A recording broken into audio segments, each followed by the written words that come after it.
All right, ready? Yep. All right, hello everybody. Welcome to Junior Fire Guidance. This is Jacob Gilbert, and today I'm joined by Brookfield Fire Department firefighter Cameron Courtney. Hello, Cameron. Hello. You want to give yourself a quick introduction if there's anything you want to say before we get started?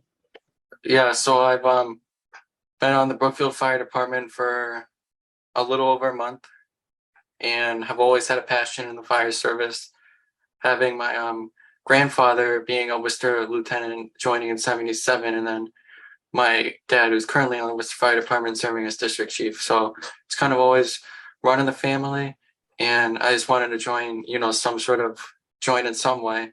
And I've a couple of kids told me, our towns around you could join, and just looked at Brookfield, and I texted good Chief Pete Martell, very good chief, and then he said, come on down, and lo and behold, here we are now. That's awesome. Yeah. So yeah, get started. Well, I think you kind of went over the part of what made you want to become a junior, and was it easy for you to join the department, or was there a lot of extra steps you had to take? Anything? It was very simple. I pretty much just went to their Facebook page, messaged them, and said, here's the background, here's why, and then the chief, I think he runs it, and he's like, come on out, we'll get you set up. And then that first meeting, I got everything I needed. Right. It's nice. So it was very quick and easy to get on. Right. That's good. It was paperwork, but yeah. Yeah. So yeah, what do you guys run for trucks? How many people do you have in your town? I mean, how busy are you guys? I believe the town's around 16 square miles. I think we have, I think the chief, apparently have two full-time, must be the chief, and I think the only other person I can think of is our chief paramedic, Donna. Mm-hmm. And then we believe we have around 28 callback. And we run out of the middle of the town, 3 engines. There is 1 tanker, 2 tankers, because it's a tanker / forestry. And then we have a surplus forestry at the highway department. We have a main forestry. And then there is a squad, chief's car, a boat, and then the ambulance runs out of the station, but it's Brookfield EMS. It's like part of the fire department, but none of us would be going on it. It just runs out. Right. I believe that's all. Yeah. So is it with your guys' ambulance? Is it like a separate organization but runs out of the firehouse? Because I know in Charlemont that's what they do. I would say almost like it's almost kind of like combined, because some of our fire personnel also will like staff the ambulance.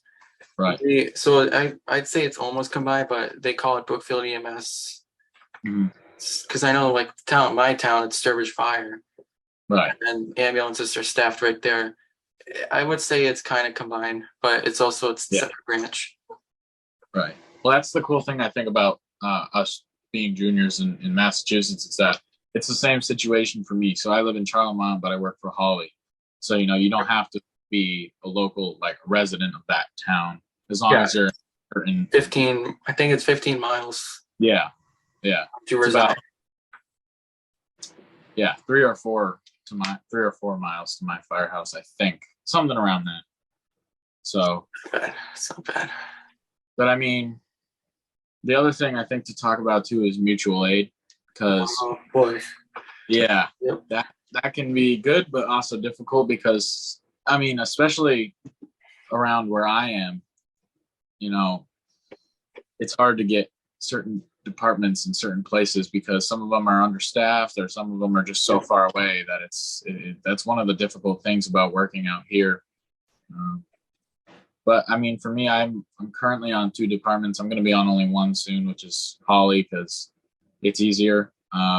Working with 2, I gotta say, is difficult, specifically because sometimes the tones drop for the same fire with 2 different departments. So you're kind of stuck. You're kind of stuck between do I go with them? There was actually one time there was a fire a couple of weeks ago, and that they caught just in time before it actually burned the whole place down. But they called for one department I was on first, and it came in as the fire alarm. So I was like, all right, I'll get ready. I'll do this. And then next thing you know, it's immediately a first alarm in the other town that I work for is getting called. So it's like, which one? Not which one do I go for? Exactly. And, yeah. So that's the luxury about working two departments, is that you do get more experience. But it's way more difficult. It is. Yeah, I could see that posing a problem. Just, Yeah. But where do you see yourself after once you're of age? You said you're planning on joining Worcester? Yeah, definitely. It's a good department, and it's also just runs in the family. Right. It's a good experience to being in a city, and you're a lot busier, but you're serving a more wide community, and you see all the different cultures in the city and different neighborhoods. Yep. And hopefully sometime in the near future we'll be making a video down there. Hopefully. Yeah, I just can't believe you took the day off. So yeah, that's okay. We'll definitely get down there and do some stuff. Because I mean, I've been down there personally a couple times. They're super nice guys. So. Yeah, that's the thing. Everyone's nice, respectful. Oh yeah. I mean, honestly, too, I think Worcester's just a nice city in general. Yeah, it is. A lot to visit, and they have great smokehouses too for eating. Great. It's one of my other favorite parts, probably. What, BT's on Park Ave? Or one on Green Street? I was one on Green Street near Polk Park. Yeah. Don't know the name. Yeah, no, it's good. They have the best smoked mac and cheese I've ever had there. Yeah, I think. Yeah, I know a lot of people I know rave for that mac and cheese. Yeah, it's great. But do you have any sort of tips you'd like to share with anybody on making it as a junior or joining as a junior, and like your advice on being a junior and how to succeed as one?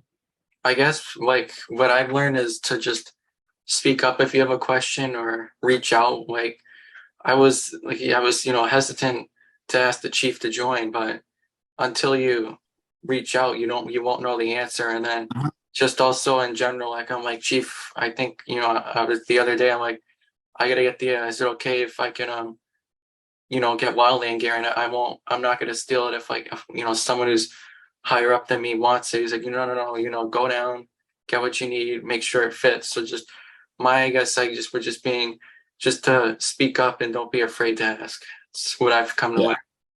Yeah, no, we just got some new gear, and right now I'm using my old stuff is like spare gear I'm going to use for trainings and whatnot. But I saw the new gear and I was like, it's nice stuff. Yeah, I just can't wait to get these glow-blooded boots coming in. I'm like, oh, they're amazing. Like, they're really nice. I got to use them for a couple months when I was working in one town. They're great. Yeah.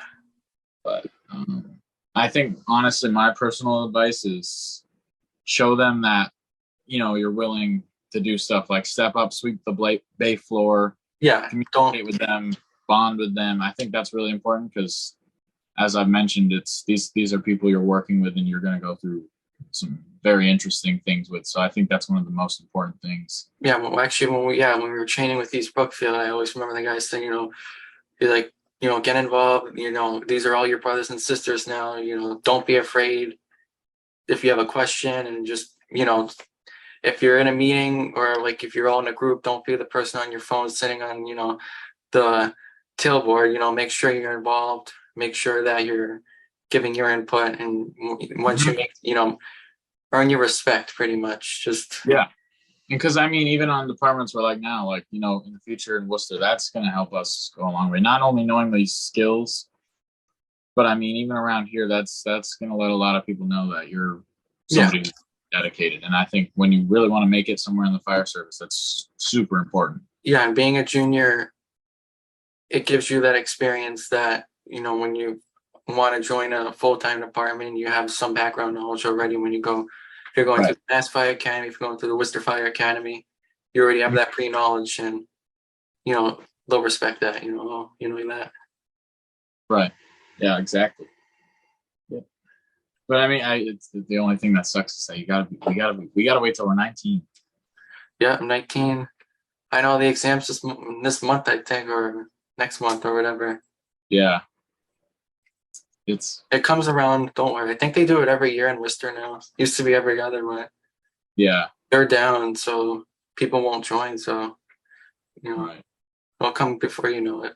Yep, that goes for both of us. Yeah. Yep. But yeah, is there anything else you'd like to add before we end this?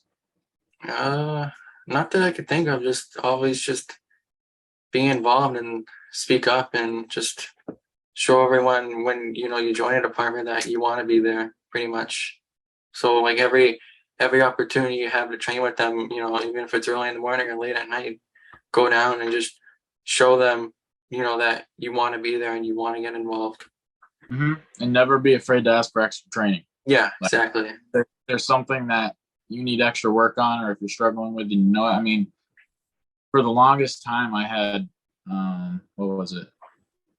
It was a while ago. Trouble connecting certain hose line because there's normal couplings and then there's all these other attachments and whatever, and running pumps, and that took me a little while. So that's something, like I said, just ask an officer or anybody who can go down there with you if you need extra training or anything of the sorts. And like my chief, in one of the towns I work for, he knows I want to do rescue and whatnot, so he gave me a bunch of papers for like urban rescue team and whatnot. Mm-hmm. So it's always good to ask around because exactly, yeah, you'll get something. Yeah, you get something out of everything. That's pretty much what it is. Yeah, exactly. It might not be exactly what you want, but it'll lead you to that. Mm-hmm. So, but thank you very much for joining me. Yeah, thank you for having me on. Absolutely, and I hope you guys learned something from this. There will be more videos coming from both of us, hopefully in Worcester pretty soon. Yeah, hopefully. Sometime down the road. Place is always open. That's what I always say. 24/7. You can always get down there. Yep. Yep. It's always a good sign when they got the bay doors open. Exactly. Yeah. Having a good day. But, all right. Thank you for joining me. Yeah, you're welcome. See you guys in the next one. Take care. You too.